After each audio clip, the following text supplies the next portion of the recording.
Hello friends, आज की class हमारी प्रॉफिट एंड लॉस की तीसरी क्लास होगी। आज से पहले हम लोग इसमें 2 क्लासेस ले चुके हैं और उसमें कई सारे बेसिक कॉन्सेप्ट सीख चुके हैं। ओके, और कई सारे क्वेश्चंस की प्रैक्टिस भी कर चुके हैं। तो जो अगर आप उन क्लासेस को ना देखो हो तो आप उनको देख लेना। ओके, और इसके अलावा हमारा परसेंटेज का टॉपिक ख़त्म हो चुका है। तो हमारा आज प्रॉफिट एंड लॉस इसका हमारा क्लास 3 है। ओके, तो परसेंटेज का भी टॉपिक खत्म हो चुका, पूरा चैप्टर खत्म हो चुका, तो आप उसको भी देख लेना। अच्छे क्वेश्चंस करवाए गए हैं। तो देखिए, चलिए आज शुरू करते हैं कॉन्सेप्ट के द्वारा। जैसे आप लोग सुनते हैं ना कि जैसे क्या होता है, आप मार्केट में गए कुछ सामान लेने, तो वहाँ पर दुकानदार क्या करते हैं कि सामान की चोरी कर लेते हैं। मतलब बोलेंगे आपको कि 1 किलो तोल के दे रहे हैं, पर उसमें कुछ कम तोल के देते हैं। तो इसी घटना को आज हम लोग समझेंगे और लाभ हानि में इससे किस तरीके से क्वेश्चन बनते हैं उसको भी हम लोग सीखेंगे। ओके,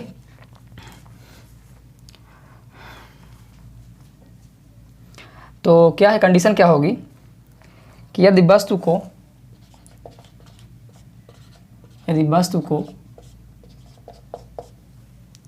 क्रय मूल्य पर बेचा जाता हो, क्रय मूल्य पर बेचा जाता हो, मतलब दुकानदार दावा कर रहा है कि जितने में मैं सामान लाया हूँ खरीद के, उतने में ही मैं सामान को बेच रहा हूँ। ओके, लेकिन वो क्या कर रहा है कि 1 ग्राम वजन की जगह 1 ग्राम वजन के स्थान पर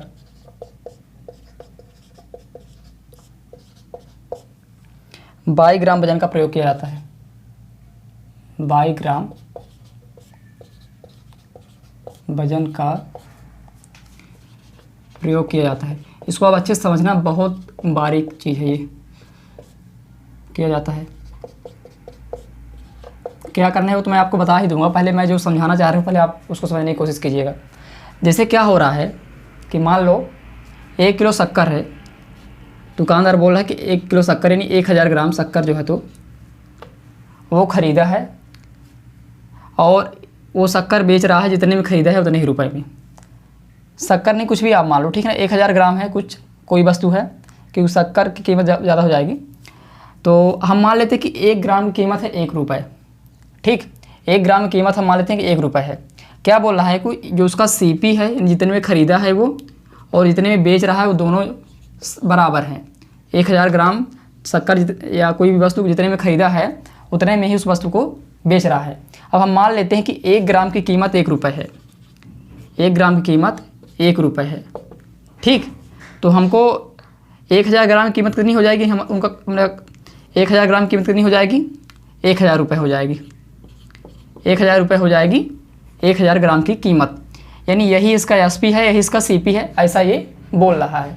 लेकिन ये कर क्या रहा है, 1000 ग्राम की जगह में 900 ग्राम का बट्टा तौल रहा है। और जो ये तौल रहा है, जो ये माप दे रहा है, 900 ग्राम का कर रहा है ना। जो इसका बाट है जिसमें तौल रहा है वो ग्राहक को तो बता के रखा है कि ये है 1000 ग्राम का, लेकिन एक्चुअल कितना है, 900 ग्राम का है।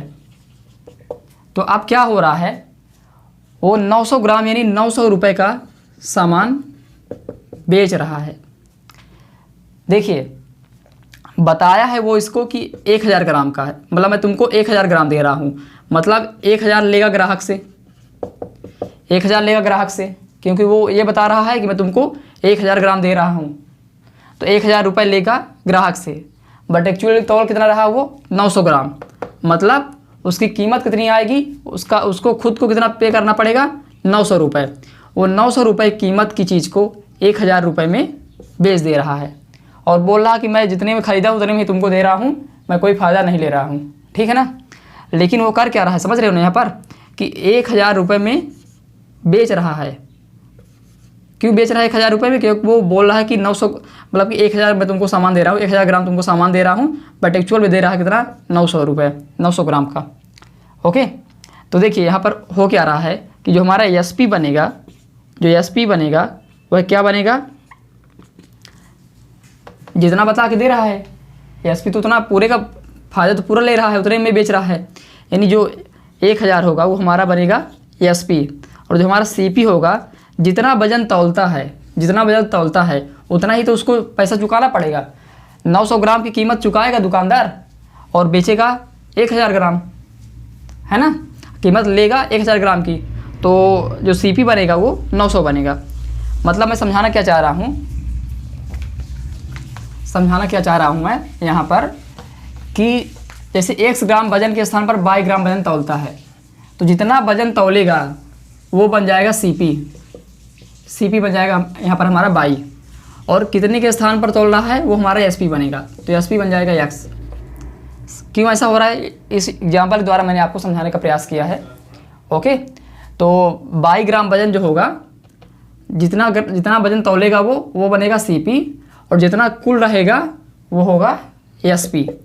तो बस इतना ही है, इसके बाद ये कॉन्सेप्ट ख़त्म हो जाएगा। इसके बाद आपको CP पता हो गया, SP पता हो गया, तो आप प्रॉफिट परसेंट पूछे तो आप निकाल लोगे, या लॉस परसेंट हो तो वहाँ पर भी आप निकाल लोगे, ठीक है ना।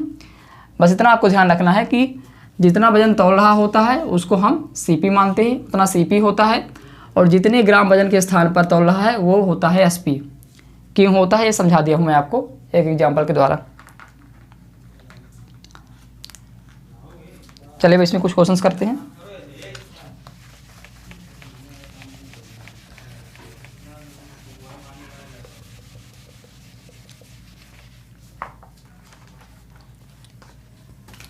क्वेश्चन है हमारे पास,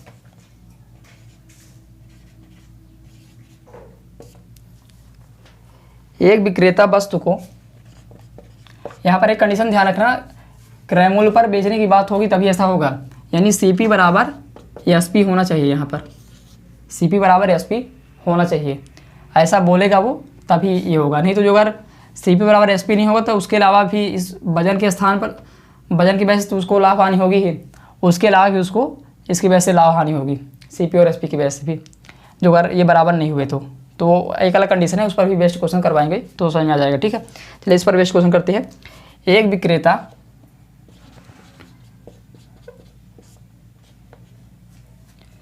वस्तु को क्रय मूल्य पर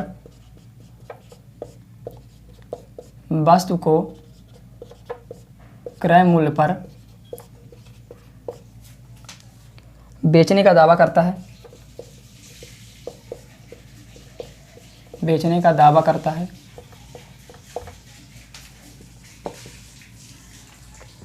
परंतु वह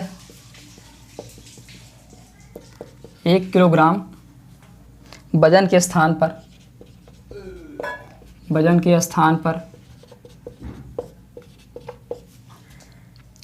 880 ग्राम वजन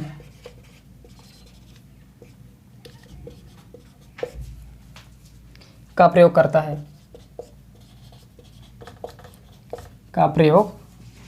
है,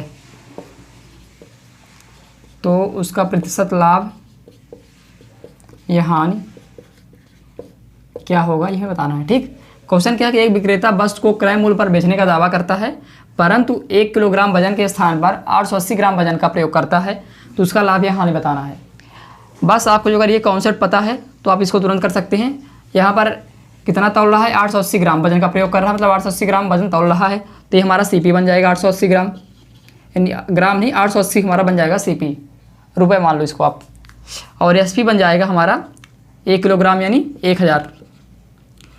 यहाँ अगर ग्राम में लिया हो तो यहाँ भी ग्राम में लेना पड़ेगा, ऐसा नहीं कर देना कि यहाँ पर 1 ले लेना, 1 किलोग्राम लिखा है तो।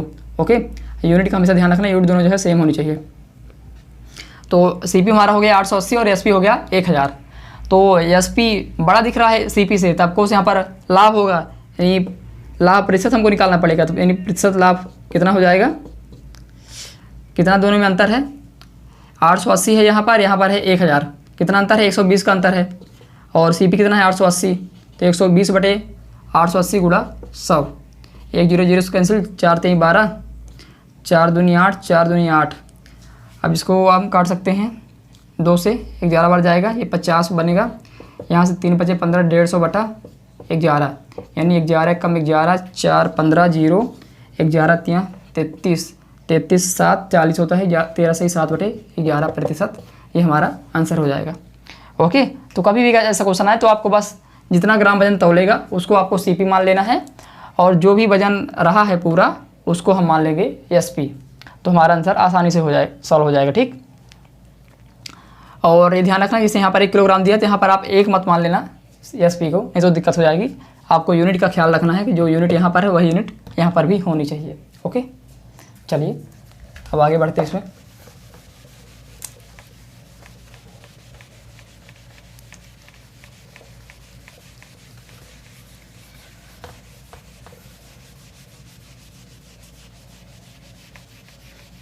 ये काफ़ी अच्छा कॉन्सेप्ट है, इस पर क्वेश्चंस काफ़ी बनते हैं और इसमें कुछ मिक्स भी करते हैं आगे। अगला क्वेश्चन है हमारे पास, एक विक्रेता वस्तु को क्रय मूल्य पर बेचने का दावा करता है। इतना नहीं लिख रहा हूँ मैं, ठीक ना, इतना आप लोग सुन लेना। ओके, एक विक्रेता वस्तु को क्रय मूल्य पर बेचने का दावा करता है, फिर भी हुआ है ना, फिर भी हुआ है 20% का लाभ प्राप्त करता है। 20% का लाभ प्राप्त करता है ना, क्रय मूल्य पर बेचने का दावा कर रहा है फिर भी उसको लाभ हो रहा है। तो बताएं 750 ग्राम के स्थान पर 750 ग्राम के स्थान पर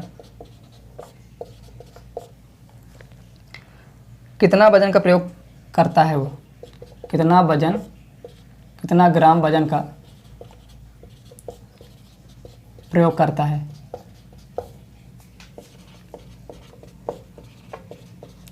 ना। क्वेश्चन क्या है कि एक जो व्यापारी है, दुकानदार है, वह अपनी वस्तु को क्रय मूल्य पर बेचने का दावा करता है, यानी इसको लाभ नहीं होना चाहिए क्योंकि सीपी बराबर एसपी हो रहा है, तो यहाँ पर उसको ना लाभ होना चाहिए ना हानि होनी चाहिए, लेकिन फिर भी वह 20% का लाभ प्राप्त कर रहा है। तो हमें बताना है कि 750 ग्राम के स्थान पर कितना ग्राम वजन का प्रयोग कर रहा है। हमें पूछ क्या रहा है, कितने ग्राम वजन का प्रयोग कर रहा है, मतलब हमें सीपी की वैल्यू बतानी है, हमें सीपी की वैल्यू बतानी है और एसपी हमें पता है 750।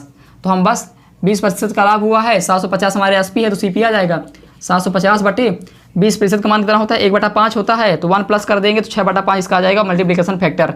और सीपी निकालने के लिए क्या करना पड़ता है, एसपी में मल्टीप्लिकेशन फैक्टर से डिवाइड कर देना पड़ता है। ओके, तो 6/5 है तो 6/5 डिवाइड कर देनी, 6 × 5। ऐसो देखते हैं, 6 कम 6 ये बना 15, तो 6 दूनी 12, 3 0 बना 30 बना, 6 पंचे 30, 125 पंचे 625, यानी 625 ग्राम वजन का प्रयोग वह कर रहा है 750 ग्राम वजन की जगह पर। इस वजह से उसको 20% का लाभ हो रहा है। ओके, तो ऐसे इस क्वेश्चन को हम लोग सॉल्व करेंगे। यहाँ पर आपको कोई भी फार्मूला याद नहीं रखना है, किताब में कोई भी फार्मूला लिखा रहे आप उसको रटने मत लग जाना, ठीक है ना। बस जो भी तरीका बता रहा हूँ इस तरीके से आपको करना है, आप सारे क्वेश्चन कर लोगे।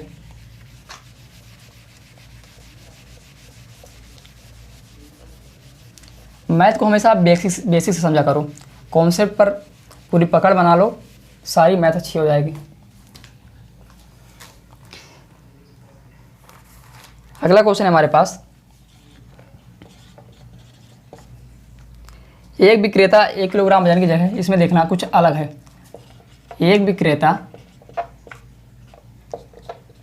1 किलोग्राम वजन के स्थान पर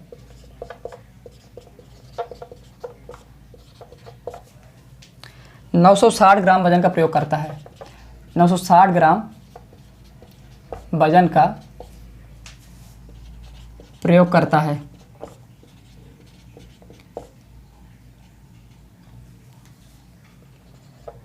ओके, और वस्तु को 8% लाभ पर बेचने पर, और वस्तु को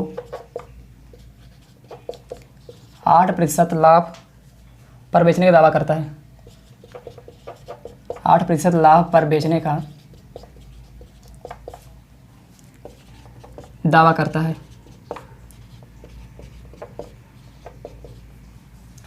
तो बताएं इसे कितना प्रतिशत लाभ होता है, तो बताएं उसे कितना प्रतिशत लाभ होता है। देखिए क्वेश्चन क्या बोला है हमारा कि एक विक्रेता हुआ 1 किलोग्राम वजन के स्थान पर 960 ग्राम वजन का प्रयोग करता है और वस्तु को 8% लाभ पर बेचने का दावा करता है। यहाँ पर ध्यान दीजिएगा, यहाँ पर सीपी और एसपी को बराबर नहीं बोला है, सीपी और एसपी को बराबर नहीं बोला, यहाँ पर क्या बोला है कि 8% लाभ पर बेचने का दावा करता है। तो अब यहाँ पर लाभ दे रखा है, उसके बाद ही पूछा है कि कितना प्रतिशत लाभ होता है। क्यों ऐसा किया है, क्योंकि वह 8% तो उसको डायरेक्ट लाभ हो रहा है, डायरेक्ट लाभ हो रहा है, ठीक, इतना तो उसको डायरेक्ट लाभ हो रहा है। लेकिन जो वजन में कमी करके वह बेच रहा है उसकी वजह से भी उसको फ़ायदा हो रहा है, ठीक। तो 1 किलोग्राम की जगह में 960 ग्राम वजन का प्रयोग कर रहा है। तो जितने ग्राम वजन का प्रयोग करता है वो हमारा बन जाता है CP।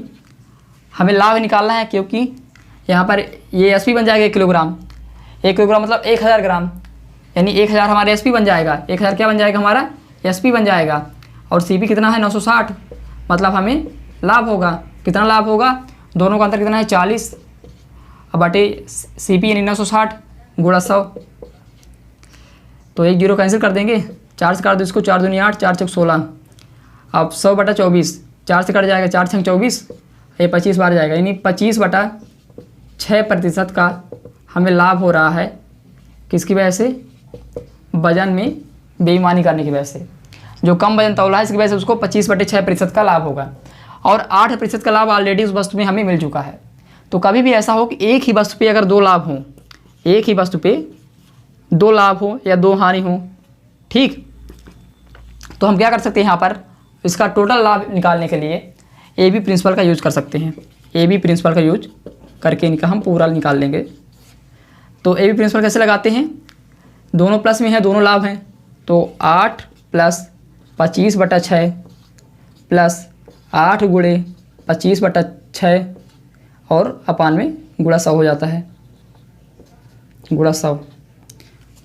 तो 25 चौको 100, 4 दूना 8, 2 तिहाई 6, ये कितना बना? 6 48 प्लस 25 बटा 6 प्लस 1 बटा 3। तो इसको भी आप देखो तो 3 दूना 6, 2 बार भाग जाएगा, यानी 2 बन जाएगा यहाँ, ये अपान में यहाँ प्लस कर दोगे तो आप यहाँ पर, ठीक। 1 बटा 3 को जोड़ना है इसे 1 बटा 6 से, तो 6 एलसीएम लोगे 2 बार भाग जाए, 2 कम 2 बनेगा, प्लस ये यहाँ पर ये था 48 + 25 था, ठीक। तो ये बन जाएगा 48 + 25 + 2 बटा 6। तो 48 2 50, 20 70 5 75 बटा 6, यानी 6 1 कम 6, 1 7 15 बना, 6 दूनी 12, 3 15 बटे 6, यानी बन जाएगा, उसका पूरा डिवाइड कर लो। तो 6 कम 6 15 बना, 6 दूनी 12, 3 बचा, दशमलव लगा देंगे तो क्या आएगा? 30 बन जाएगा। तो 6 पंचे 30, यानी 12.5% का लाभ उसको ओवरऑल हुआ, 12.5% का लाभ। तो इस कॉन्सेप्ट पर बेस्ड क्या हुआ, किताबों में एक फार्मूला दे रखा है, बट उस फार्मूले को आपको कभी भी याद नहीं करना है, कभी भी याद नहीं करना। ऐसे फार्मूले आपको नहीं याद करने हैं, ठीक है ना। आपको सिर्फ इस वजन की वजह से आपको डायरेक्ट एक लाभ मिल जाएगा। यहाँ पर आपको ये भी नहीं लिखना पड़ेगा, आप समझने लगे होंगे कि जो भी जितना वजन का प्रयोग कर रहा है उतना CP हो जाएगा हमारा, और जितना टोटल वजन था वो हमारा SP हो जाएगा। तो आप डायरेक्ट यहाँ से ये लाभ निकाल लोगे, ये वाली स्टेप करोगे, और ये एक लाभ पता है हमें, फिर उसके बाद आप AB प्रिंसिपल लगा दोगे तो आपका आंसर आ जाएगा। ये बहुत जल्दी सॉल्व हो जाएगा, आप इसको प्रैक्टिस कर लेंगे तो बहुत जल्दी सॉल्व हो जाएगा, ठीक है ना। तो यहाँ पर आपको फार्मूला नहीं याद करना है, आपको इसी कॉन्सेप्ट से चलना है। ओके, चलिए बढ़ते हैं अगले क्वेश्चन की तरफ।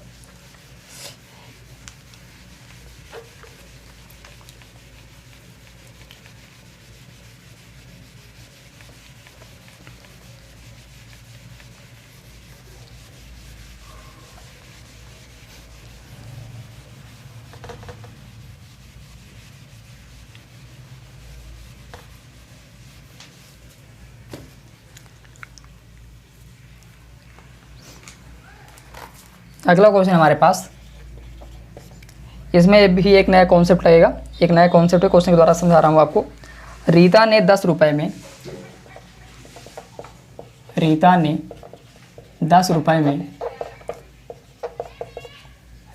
15 खिलौने खरीद कर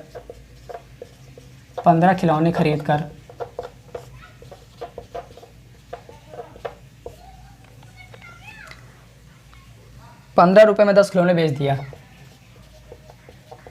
15 रुपये में 10 खिलौने बेच दिए। ओके, बताइए इसमें कितने प्रतिशत लाभ या हानि हुई। मतलब लाभ या हानि का प्रतिशत बताना है, प्रतिशत लाभ या हानि कितनी हुई हमें बताना है। क्या क्वेश्चन है कि रीता ने 10 रुपये में 15 खिलौने खरीद कर 15 रुपये में 10 खिलौने बेच दिए, तो प्रतिशत लाभ या हानि बताना है। तो हमेशा ध्यान रखना, जो अगर हमें लाभ और हानि निकालना है तो हमें अगर ऐसे वस्तुओं की संख्या दे रखी हो तो हमेशा समान वस्तुओं का हमें विक्रय मूल्य और क्रय मूल्य पता होना चाहिए। समान वस्तु का सीपी और एसपी पता होना चाहिए, तभी हम लाभ या हानि बता सकते हैं। ऐसा नहीं हो सकता कि हमें 2 वस्तु का सीपी पता हो और 5 वस्तु का एसपी पता हो और उसके बाद भी हम इसका मान लो कि 10 रुपये है, इसका मान लो कि 15 रुपये है, तो यहाँ पर हम बोल दें कि 5/10 × 100 यानी 50% का लाभ हुआ। ऐसा नहीं होता है। हमारे जब तक वस्तुओं की संख्या बराबर नहीं होगी तब तक हम यहाँ पर लाभ या हानि नहीं निकाल सकते हैं। यहाँ पर बस यही कॉन्सेप्ट है कि आपको वस्तुओं की संख्या बराबर करनी पड़ेगी। देखिए क्या हो रहा है कि जब खरीद कर, मतलब सीपी की बात कर रहा है, यानी सीपी क्या दे रखा है कि 15 खिलौनों का सीपी दे रखा है 10 रुपये। ठीक, अब 15 खिलौनों का सीपी दे रखा है 10 रुपये और एसपी की बात करें तो 10 खिलौने 15 रुपये के, यानी 10 का दे रखा है एसपी 15 रुपये, 10 खिलौनों को दे रखा है 15 रुपये। तो इसको करने के 2 तरीके हैं। या तो आप एक वस्तु का निकाल लो सीपी और एक वस्तु का निकाल लो एसपी और वहाँ से फिर लाभ या हानि निकाल लो। वैसे करें तो क्या बनेगा, देखिए 15 वस्तु का सीपी है 10, तो एक वस्तु का कितना बन जाएगा 10/15, यानी 5 दूना 10, 5 से 15, 2/3, ये बन गया एक वस्तु का सीपी इतना रुपए। और एक वस्तु का एसपी निकालेंगे तो क्या बनेगा 15/10, क्योंकि 10 का 15 रुपये है तो एक क्या होगा 15/10 रुपये हो जाएगा, यानी 5 से 15, 5 दूनी 10, ये बन जाएगा 3/2। तो बस अब यहाँ से हमें दिख रहा है कि ये 1.5 के करीब है और ये 1 से भी कम है, मतलब एसपी बड़ा है, मतलब लाभ होगा। तो लाभ कैसे निकालते हैं, एसपी माइनस सीपी बटे सीपी इंटू 100, तो 3/2 माइनस 2/3 बटा 2/3 गुणे 100, तो 3 तिहाई 9, 2 दूनी 4, 9 माइनस 4 यानी 5 बटा 3 दूनी 6, ये 2/3 है तो गुणा हो जाएगा 3/2 बन जाएगा और गुणा 100, तो यहाँ से 3 दूनी 6 और 2 दूनी 4, 25 बार जाएगा, 25 चौको 100 होता है, तो 25 पंचे 125% का लाभ होगा। यहाँ पर 125% का लाभ होगा। तो एक तो तरीका ये है कि आप एक वस्तु का सीपी और एक वस्तु का एसपी निकाल करके आप लाभ या हानि निकाल सकते हो। दूसरा तरीका क्या है कि आप वस्तुओं की संख्या बराबर कर लो। आप वस्तुओं की संख्या बराबर कर लो, जैसे यहाँ पर 15 है, यहाँ पर 10 है, तो इनको बराबर करने के लिए क्या कर सकते हो आप 3 से ऊपर वाले में 2 से गुणा कर दो तो ये 30 बन जाएगा, यहाँ पर 3 से गुणा कर दो तो ये भी 30 बन जाएगी, नहीं वस्तुओं की संख्या समान हो जाएगी। तो क्या करते हैं, इसमें हम 2 से गुणा कर देते हैं और इसमें हम 3 से गुणा कर देते हैं, तो देखिए क्या बनेगा, तो ये बन जाएगा 15 दूनी 30, यानी 30 वस्तु कीमत आ जाएगी 10 दूना 20 रुपये। ओके, तो 30 वस्तु कीमत आ गई 20 रुपये और यहाँ पर 3 से गुणा कर देंगे 30 बनेगा, ये बन जाएगा 15 × 45, यानी जो विक्रय मूल्य है एसपी है वो 30 वस्तुओं का बन जाएगा 45 रुपये। तो 30 वस्तुओं का सीपी बन गया 20 रुपये और 30 वस्तुओं का एसपी बन गया 45 रुपये। अब हमको इसको सॉल्व करने में ज़्यादा ईजी रहेगा। अब हमें दिख रहा है सीधे सीधे कि एसपी ज़्यादा है 45 रुपये है और सीपी कम है यानी 20 रुपये है, तो हमें लाभ होगा, कितने लाभ होगा, दोनों में जो भी अंतर होगा 45 माइनस 20 यानी 25 का अंतर है बटे क्या करेंगे सीपी यानी 20 गुणा 100, तो 20 पंचे 100, 25 पंचे 125% का क्या हो जाएगा लाभ हो जाएगा। तो मैं आपको यही सजेस्ट करूंगा कि आप इस सेकंड वाले मेथड को अपनाना। आप क्या करो कि हमेशा वस्तुओं की संख्या बराबर कर लेना। वस्तु की संख्या बराबर करने के लिए क्या करना है, जितने से आप गुणा करोगे इधर वस्तु में करोगे उतने से ही जो भी जिसकी कीमत होगी उसमें भी गुणा करना पड़ेगा, ऐसे यहाँ पर भी करना पड़ेगा। ओके, तो इस तरीके से आप जल्दी क्वेश्चन सॉल्व कर लेंगे। और आप एक वस्तु को लेकर करेंगे तो क्या होगा कि वहाँ पर भिन्न बनेगी, और भिन्न को सॉल्व करना क्या होता है अपेक्षाकृत कठिन होता है, मतलब थोड़ा सा ज़्यादा टाइम लगेगा। सरल है, ज़्यादा कठिन नहीं है, बट थोड़ा सा टाइम ज़्यादा लग सकता है वहाँ पर। ओके, क्योंकि हम लोग नंबर्स पर हमेशा ऑपरेशंस करते हैं, इस वजह से वो ज़्यादा इजी होता है हमारे लिए। तो आप यहाँ पर वस्तुओं की संख्या बराबर कर लेंगे तो ज़्यादा सही रहेगा। तो ये 2 तरीके हैं इसको सॉल्व करने के लिए, आपको जो भी अच्छा लगे आप उसको करो।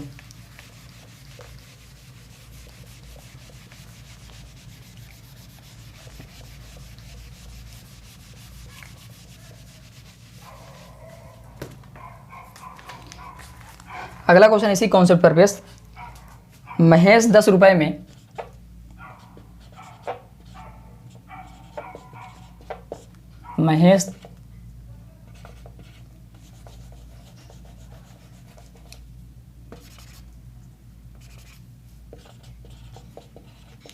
महेश 10 रुपये में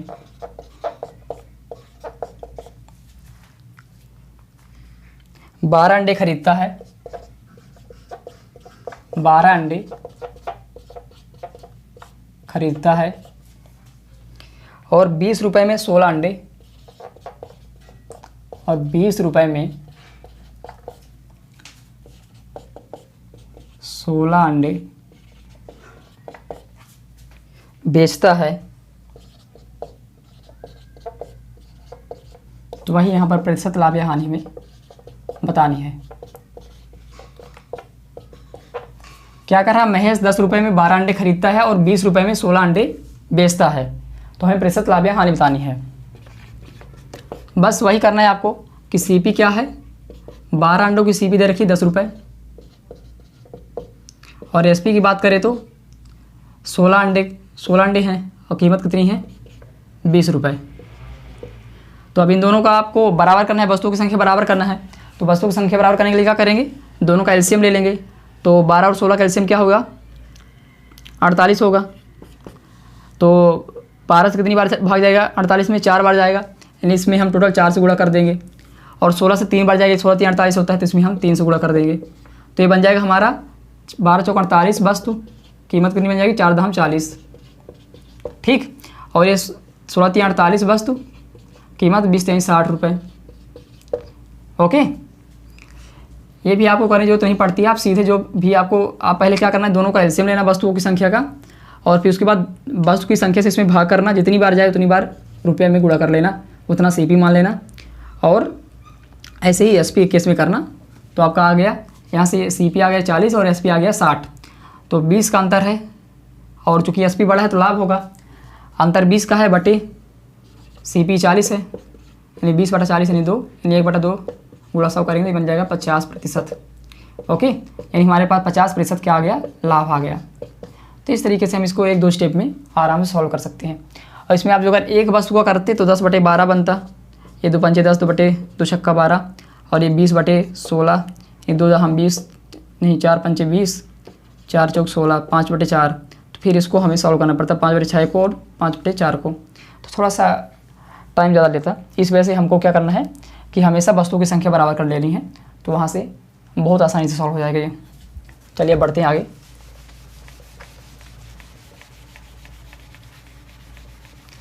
उम्मीद है कि आप लोगों को समझ में आ रही होंगी चीज़ें, और जो भी टॉपिक आप पढ़ चुके हों उसके क्वेश्चंस आपसे बन रहे होंगे। मेरी कोशिश है कि मैं आपको जितना भी अच्छा कॉन्सेप्ट हो सकता है, सबसे बेस्ट कॉन्सेप्ट आपको सिखाऊं।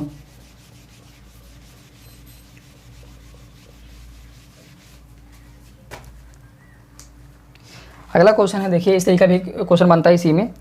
5 रुपए में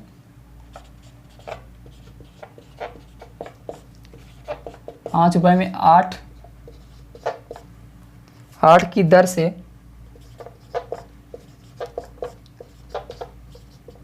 8 की दर से नींबू खरीद कर किस दर से बेचा जाए, किस दर से बेचा जाए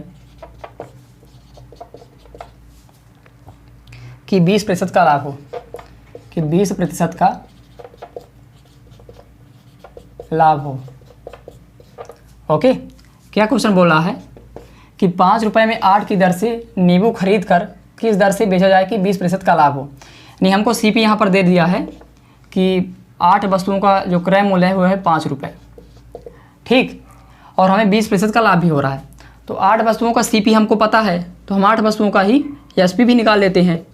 8 वस्तुओं का एसपी निकाल लेते हैं, कैसे आएगा, 5 रुपये हमारा सीपी है और 20% का लाभ हो रहा है, मतलब 1/5, यानी इसका मल्टीप्लिकेशन फैक्टर बन जाएगा 1 + 1/5 यानी 6/5। इतना तो आपको आने लगा होगा।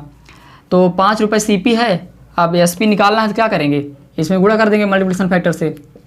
6/5 है, तो 5 से 5 कैंसिल ही नहीं, बन जाएगा 6 रुपये, यानी 8 वस्तु का जो एसपी आ गया 6 रुपये आ गया, यानी 8 रुपये में 6 की दर से, सॉरी 6 रुपये में 8 की दर से, 6 रुपये में 8 की दर से बेचे वो, तो उसको 20% का लाभ होगा। अब यहाँ पर देखिए 2 से कट जाएंगे, तो 3 रुपये में 4 की दर, ये भी बोल सकते हैं, ठीक। 6 रुपये में 8 की दर बोलें या 3 रुपये में 4 की दर से बोलें, मिनिमम हमें यहाँ पर मतलब कि जो जितना भी कट सकता है पूरा काट के वो हमें आंसर बताना होता है। ठीक, तो 3 रुपये में 4 की दर से अगर बेचेगा वो तो उसको 20% का लाभ होगा। इसका आंसर हो जाएगा 3 रुपये में 4 की दर से। पहले हम 8 जितना वस्तु दे रखा था उतने वस्तु का ही आप एसपी निकाल लिए, तो हमारे पास आ गया कि 6 रुपये में 8 वस्तु, तो मतलब 3 रुपये में 4 वस्तु। तो आंसर में आपको यही मिलेगा ऑप्शन में, 3 रुपये में 4 की दर से। ओके, तो इस तरीके से हम लोग इसको सॉल्व कर सकते हैं। और इसको मल्टीप्लिकेशन फैक्टर में प्रॉब्लम हो रही हो उसको क्या करना है, 5 रुपये CP है, लाभ हो रहा 20% का, यानी 100 + 20 120 गुणे 100, सॉरी CP से SP जा रहे हैं तो डायरेक्ट तो गुणा करना पड़ेगा 120/100। और अगर SP से जाते CP में तो SP/120 गुणे 100 हो जाता। तो इस तरीके से भी आप कर सकते हो। और जो अगर मल्टीप्लिकेशन फैक्टर आपको पता है तो आपको ये लिखने की जरूरत नहीं पड़ेगी, डायरेक्ट 6/5 लिख देंगे तो कट जाएगा, 6 रुपये आ जाएगा, है ना। तो जो भी आपको अच्छा लगे आप उसे कर सकते हैं।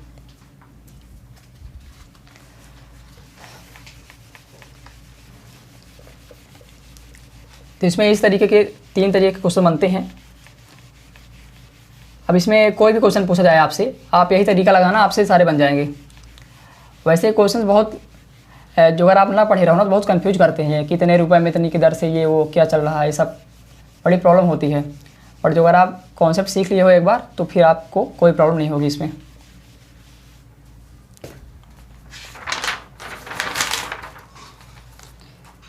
एक क्वेश्चन और करते हैं इसी तरह का, 5 रुपये में 4 की दर से, 5 रुपये में 4 की दर से बेचने पर एक विक्रेता को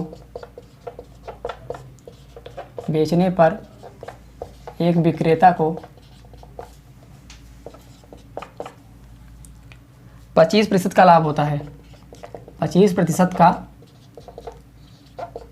लाभ होता है। तो उसने किस दर से वस्तु खरीदा था, तो उसने किस दर से वस्तु खरीदा था। इस बार क्या किया है, SP दे दिया है और CP पूछ लिया है। क्या बोला है कि 5 रुपये में 4 की दर से बेचने पर एक विक्रेता को 25% का लाभ होता है, तो उसने किस दर से वस्तु खरीदा था। यानी हमको SP पता है, 4 वस्तुओं का SP पता है कितना, 5 रुपये। तो हम 4 वस्तुओं को आप क्या करते हैं, CP निकाल लेते हैं। CP कैसे आएगा, SP/25% 1/4। ठीक, इसका मल्टीप्लिकेशन फैक्टर बन जाएगा कितना, 5/4। तो मल्टीप्लिकेशन फैक्टर से SP में डिवाइड करने पर हमारा CP आता है, ध्यान रखना। तो 5/5/4 यानी ऊपर गुणा हो जाएगा 4 से, नीचे 5 से डिवाइड हो जाएगा। तो 5 से 5 कैंसिल, ये बन जाएगा 4 रुपये। यानी जो CP है हमारा वो 4 रुपये में 4 वस्तु, 4 रुपये में 4 की दर, यानी 1 रुपये में 1 वस्तु की दर से। ओके, कभी भी आंसर में आपको वही जो मिनिमम होगा वही दिया होगा, ठीक है ना। जितना भी कटेगा वो उसको काटने के बाद जो आंसर आएगा वही दिया रहेगा, ठीक ना। तो यहाँ पर आंसर क्या होगा, 1 रुपये में 1 की दर से वस्तु खरीदा होता तो उसको 25% का लाभ होता, अगर 5 रुपये में 4 की दर से बेचा होता तो, है ना। तो इस तरीके से इस तरह क्वेश्चन को हम लोग सॉल्व करेंगे। कितना सिंपली से सॉल्व हो रहा है, कितना मतलब बहुत कम टाइम लग रहा है पर, और एक भी कठिन नहीं है। तो ऐसे आपको सॉल्व करना है। आप कभी भी यहाँ पर एक वस्तु का कीमत निकाल के फिर मत निकालने लग जाना, वहाँ पर आपको प्रॉब्लम होगी, टाइम ज़्यादा लगेगा और कैलकुलेशन भी आपकी भिन्न पे चली जाएगी, तो वहाँ पर उसको करना थोड़ा सा मुश्किल हो जाएगा।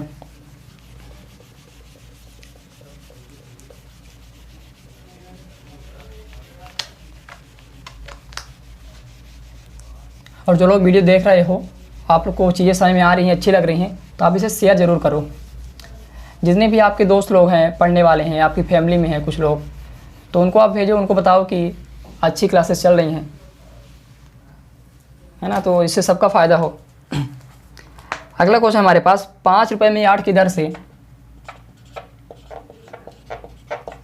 5 रुपये में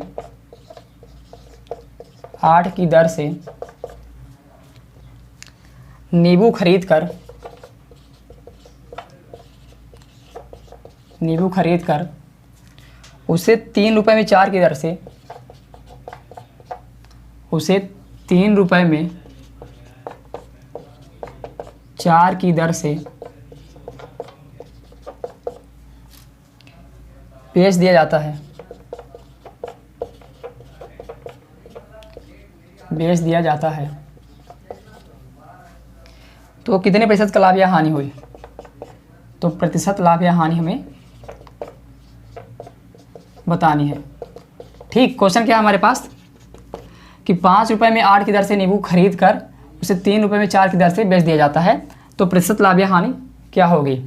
तो देखिए, पहले खरीद कर मतलब कि सीपी है, ये कितनी वस्तु का सीपी? 8 वस्तु की सीपी कितने है? 5 रुपये है। ओके, इस तरीके से 3 रुपये में 4 की दर से एसपी है, यानी 4 वस्तु का एसपी है 3 रुपये। ओके, तो अब यहाँ पर हमें निकालना है लाभ या हानि। तो लाभ या हानि निकालने के लिए क्या हमें होना चाहिए कि सीपी और एसपी के लिए वस्तुओं की संख्या समान होनी चाहिए। तो यहाँ पर 8 वस्तु है, यहाँ पर 4 वस्तु है, तो दोनों को समान करना तो क्या कर सकते हैं, इस वाले में जो अगर हम 2 से इंटू कर दें तो यह 8 बन जाएगा, तो दोनों वस्तु की संख्या समान हो जाएगी। मतलब इसमें हम 2 से इंटू कर देते हैं तो बन जाएगा 8 वस्तु। ओके, 8 वस्तु बन जाएगा और 8 वस्तु की कीमत कितनी हो जाएगी? 2 6 रुपये। देखिए, 8 वस्तु का सीपी था हमारे पास 5 रुपये, अब 8 वस्तु का जो एसपी है वो आगे कितना? 6 रुपये। तो अब साफ साफ दिख रहा है कि 5 रुपये सीपी है और 6 रुपये एसपी है, तो यानी लाभ होगा। कितने का लाभ होगा? 1 का। सीपी कितना है? 5, तो 1/5 गुणा 100, यानी 20% का लाभ होगा। यहाँ पर 5 से 100 में इतनी बार भाग जाएगा, 20 बार जाएगा, तो 20% का यहाँ पर लाभ होगा। ओके, तो जो अगर आप ये कॉन्सेप्ट सीख गए हैं कि हमेशा वस्तुओं की संख्या बराबर करके ही हमें सीपी और एसपी पता करके ही लाभ या हानि निकाल सकते हैं, है ना। सीपी और एसपी पता है, जो अगर वस्तुओं की संख्या बराबर नहीं है तो वहाँ पर हम लाभ या हानि नहीं बता सकते हैं जब तक समान वस्तुओं का सीपी और समान वस्तु का एसपी ना पता हो। तो जो अगर ये कॉन्सेप्ट आपके अंदर घुस गया है तो आप आसानी से इस तरह क्वेश्चन, सारे क्वेश्चन सॉल्व कर सकते हैं, कोई भी क्वेश्चन हो। अब आप बुक उठाना, इस टाइप के जितने भी क्वेश्चन आपको मिलेंगे आप उसको पूरा सॉल्व कर डालना, आपको देख लेना, एक भी प्रॉब्लम नहीं होगी, एक भी क्वेश्चन में प्रॉब्लम नहीं होगी। ओके, तो आज की क्लास यहीं पर ख़त्म करते हैं और अगली क्लास में कुछ और क्वेश्चन के साथ, कुछ और नए कॉन्सेप्ट के साथ हम लोग हाजिर होंगे। ठीक है, तो आप लोग वीडियो को शेयर और सब्सक्राइब करते रहना चैनल को। ठीक है, धन्यवाद।